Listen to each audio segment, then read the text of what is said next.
आज हम राहुल गांधी को केरल से बीजेपी के एक सांसद सी सदानंद मास्टर की कहानी सुनाना चाहते हैं और ये कहानी आप सबको भी ध्यान से सुननी चाहिए, क्योंकि इसी लोकतंत्र में विचारधारा के नाम पर सीपीएम के कार्यकर्ताओं ने उन पर हमला करके उनके दोनों पांवों को काट दिया था। बड़ी दर्दनाक कहानी है ये।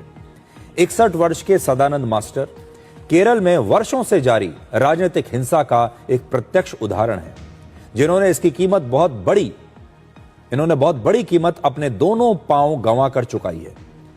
यह वर्ष था 1994 का और तारीख थी 25 जनवरी, यानी गणतंत्र दिवस से ठीक एक दिन पहले, जब देश संविधान और लोकतंत्र का उत्सव मनाने की तैयारी कर रहा था। और तब सीपीएम के कार्यकर्ताओं ने सदानंद मास्टर पर हमला किया और फिर बर्बरता की सारी हदें पार करते हुए उनके दोनों पांव काट दिए। और इसके बाद सीपीआईएम के कार्यकर्ताओं ने इनकलाब जिंदाबाद के नारे भी लगाए।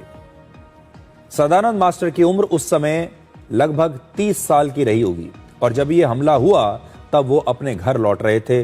रास्ते में ही उन पर यह हमला हुआ और उनके दोनों पैर काट दिए गए और इसके बाद से वो लगातार कृत्रिम पैर के जरिए चल रहे हैं। सदानंद मास्टर का अपराध सिर्फ इतना था कि उनकी विचारधारा कम्युनिस्टों से अलग थी और वो राष्ट्रीय स्वयंसेवक संघ यानी आरएसएस के साथ काम कर रहे थे। सोमवार यानी 2 फरवरी को राज्यसभा में सदानंद मास्टर ने खुद अपनी ये दर्दनाक कहानी सुनाई। लोकतंत्र में विश्वास रखने वाले हर व्यक्ति को सदानंद मास्टर की ये बात और ये कहानी जरूर सुननी चाहिए और तभी विचारधारा के लिए असली संघर्ष और बलिदान का अर्थ आप समझ सकते हैं। इस राज्यसभा के एमपी को आप देखिए, जिन्होंने अपनी विचारधारा के लिए अपने दोनों पांव गंवा दिए। Sir, this is my 2 legs. I was a person with strong 2 legs, but below knee, nowadays, I am using artificial limbs. Why? Because the democracy, every time I am hearing from this house about democracy, democracy, democracy. But those who are roaring about democracy,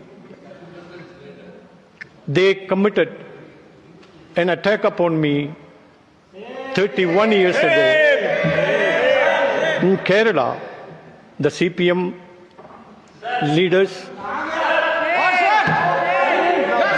according to their advice, the workers of CPIM, 31 years ago, let him speak. I was returning to my home. That time, in a bazaar, an organized criminals caught me immediately after get down from the bus. They caught me from backside and put me down on the road and cut off 2 legs.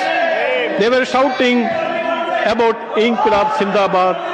They were shouting about democracy. You have every right sir, to answer to it when your turn comes. Now, you are also going to speak in that. तो कहानी आपने सुनी। आपने हमारे देश में लोकतंत्र, संविधान, सहनशीलता, अभिव्यक्ति की आजादी, ये सारे शब्दों का बार बार प्रयोग होते हुए सुना होगा। लेकिन आज हम सदानंद मास्टर की तरफ से ये सवाल पूछना चाहते हैं कि इनके मामले में लोकतंत्र कहां गया था? संविधान ने इनकी रक्षा क्यों नहीं की? सहनशीलता कहां गई थी? और इन्हें अपनी अभिव्यक्ति की आजादी क्यों नहीं दी गई? क्या ये आजाद नहीं है किसी भी पार्टी के लिए काम करने के लिए?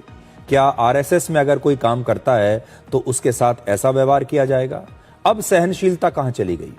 अब संविधान कहां चला गया? और अब लोकतंत्र कहां चला गया?